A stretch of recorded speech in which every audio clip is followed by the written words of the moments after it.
Hello mga friends! Welcome again dito sa Tigris sa Tigris KU's Edron Channel. Channel. So ano nga, Ma'am Shi? Update lang natin sa garden ni Ma'am Shi, yung mga pinopropagate niya, ng mga dito sa aming small garden, yung pocket garden dito sa veranda. So, Ano, ako naman? yes, Pop Shi, ikaw na mag-introduce. Okay. Hello mga friends, dito tayo ngayon sa halamanan ni Ma'am Shi at ni Pop Shi.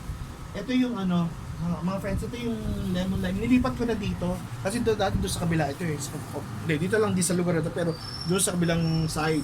Dito ko na siya nilagay kasi nga, ito yung ito is, pinangalanan ko citrus, pero lemon lime tong rubber plant na to.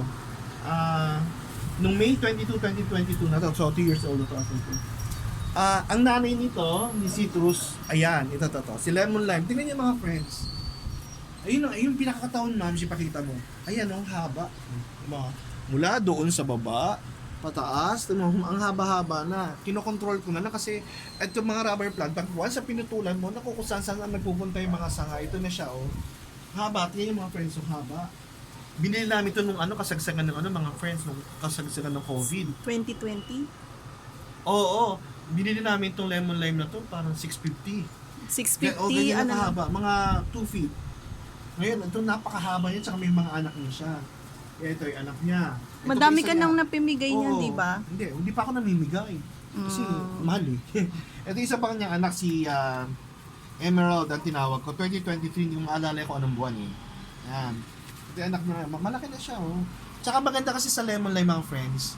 Although wag direct sunlight, pero dapat na-around. Kasi parang ang lemon lime kasi, ganito talaga ang kulay niya no. Yellow and green. Pag hindi siya naaarawan, kamukha ng part na to, nagiging ganito lang, oh, di ba? Mas ganda siya yung, pero wag naman sobrang naaaraw kasi nag-aano siya, oh, para natutuyo. Oo. Ito namang si Ruby, another rubber plant. Kapuputol ko lang. Ayan, oh, pinutol ko. Yan. First time ko siyang pinutol. Ito yung ano niya. Hindi ko pa alam. Sana mabuhay mga friends. Ito yung anak niya. Oh, yan. And ito yung nasa dulo. Yan. Magdadalawang buwan na yun. Matagal siya magkaroon ng ugat mga friends. So, yan yung mga rubber plant. Tapos ito naman yung si Black Prince. Pinutulan ko rin yan. Ayun oh.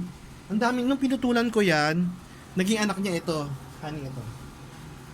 Oh shit. Ay, sa dulo. Ito yung anak ni Black Prince. Ano nga bang pinangalan ko dyan? Hindi ko maalala yung pangalan niya. Yan. Ito yung anak nun. Yan. Tapos nung... Nasa 5 feet na siguro siya. Oo.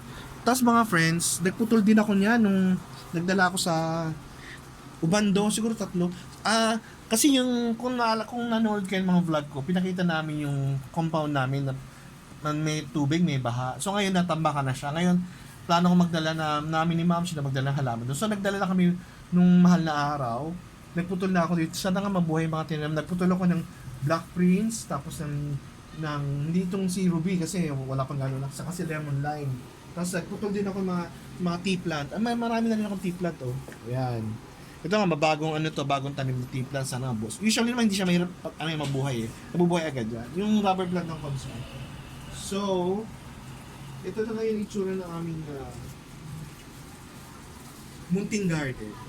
So, Ma'am Shi, kakat ko na. So, abangan nyo lang yung pag nag-vlog kami sa Ubando, yung bago naming binubuong garden doon.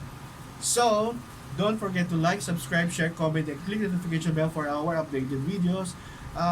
See you in our next vlog. Happiness is a choice. Ma'am Shi, happiness say? Choice! So, in order for you to be happy, always watch Tigris sa KU's Edron Channel.